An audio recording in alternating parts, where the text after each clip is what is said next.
ආයුබෝවන් යාලට අද අපි හදමු රසම රස සීනි සම්බෝලයක්. ඉතින් අපිට ඒකට අවශ්‍ය වෙනවා රටලූණු ග්‍රෑම් 500ක්, ඒ වගේම හොඳට තලාගත්ත එනසල්, කරාබු නැටි සහ කුරුඳු පොතු. කරපිංචත් මම ටිකක් වැඩිපුර අරගෙන තියෙනවා.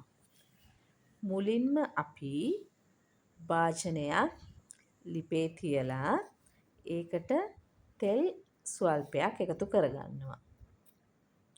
දැන් ඒක හොඳින් රත් වෙනකොට ඒකට අපි තලාගත්ත එනසල්, කරාබු නැටි, කුරුඳු පොතු එකතු කරනවා.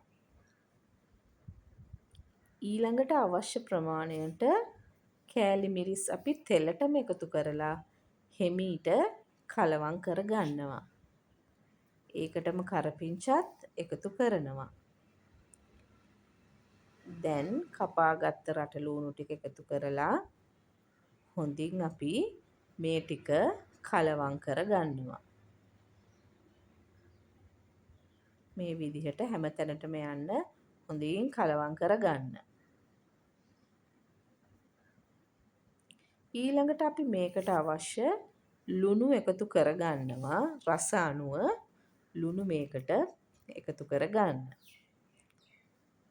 දැන් ඒකත් හොඳින් කලවම් කරලා විනාඩි 10ක් විතර මේ ටික හොඳින් මැලවෙන්න ඉඩ දෙනවා. දැන් මේ පැය කාලකට විතර පස්සේ ඔයගලන්ට පේනව නේද මේක හොඳට මැලවෙලා තියෙනවා. තෙල් වලින් හොඳටම මේක මේ වගේ ප්‍රමාණයට එනකම් මැලවුණාට පස්සේ අපි මේකට එකතු කරනවා සියඹලා ඉස්ම කෝප්පයක්. ඒකත් දැන් හොඳට මිශ්‍ර කරන්න.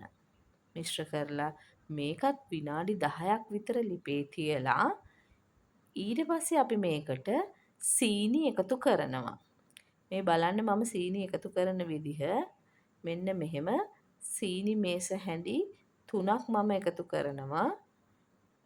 ටිකක් කළු පාට වෙනකම් මං මේක කූරු ගාන්නේ නැතුව මේ විදිහටම තියනවා. මේ බලන්න ටික වෙලාවකට පස්සේ සීනි ටික සම්පූර්ණයෙන්ම දිය වෙලා තියෙන්නේ. දැන් අපි මේක හොඳට කලවම් කරනවා.